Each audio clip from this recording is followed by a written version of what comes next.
Hello বন্ধুরা, আসসালামু আলাইকুম। আশা করি সবাই ভালো আছেন। আমিও ভালো আছি।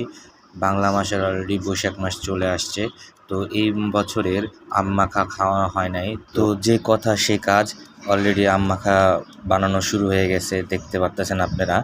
তো আজকে কিভাবে বানাই সেটা আপনাদের দেখাবো। তো আমরা কিভাবে বানাই সেটা আপনাদের দেখাবো। অনেকে কাসুন্দি দিয়ে বানায়, আমরা অবশ্য কাসুন্দি দিয়ে বানাবো না, সিম্পল জিনিস দিয়ে বানাবো এবং হেভি অনেক টেস্ট হবে।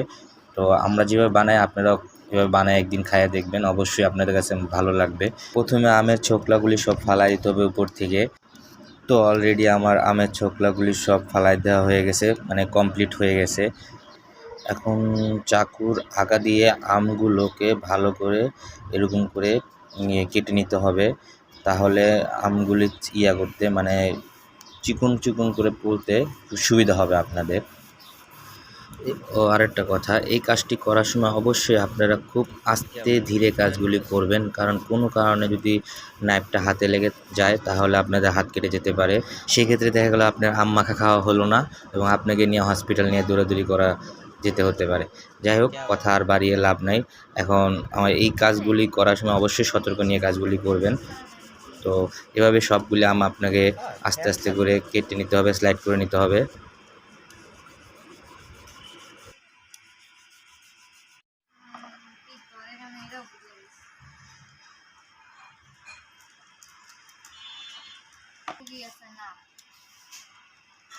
ও তো পোলাপান মানুষ, ওর তো এরকম তো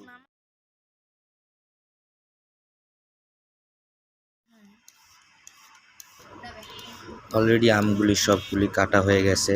আর আজকে বাইরের আবহাওয়াটা অনেক গরম এবং পরিবেশটা অনেক সুন্দর, গরম হলেও একটু বাতাস আছে ভালোই। তো পরিবেশটা অনেক ভালো লাগতেছিল। তো এই পরিবেশে আম মাখা খাইতে অনেক মজাই লাগে অবশ্য। অলরেডি আমার ভাগ্নির আম কাটা সব হয়ে গেছে এবং মাখার জন্য প্রস্তুতি নিতেছে। এখন একটা বাটির মধ্যে শুকনো মরিচ আর লবণ নিচ্ছে, এগুলো সব কিছু ভালো করে মেখে নিচ্ছে। এগুলো অলরেডি মাখা শুরু করে দিছে ও, দেখতেছেন আপনি। এখন এগুলো সব একসাথে আমের মধ্যে দিয়ে দিবে।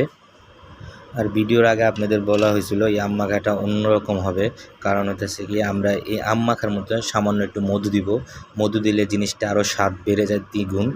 তো আমাদের কাছে মধু দিয়ে খেতে খুব ভালোই লাগে। আপনাদের কাছে কেমন লাগে সেটা অবশ্যই কমেন্ট করে জানাবেন। তো আজকের ভিডিওটা এখানে শেষ করলাম। সবাই ভালো থাকবেন। আসসালামু আলাইকুম।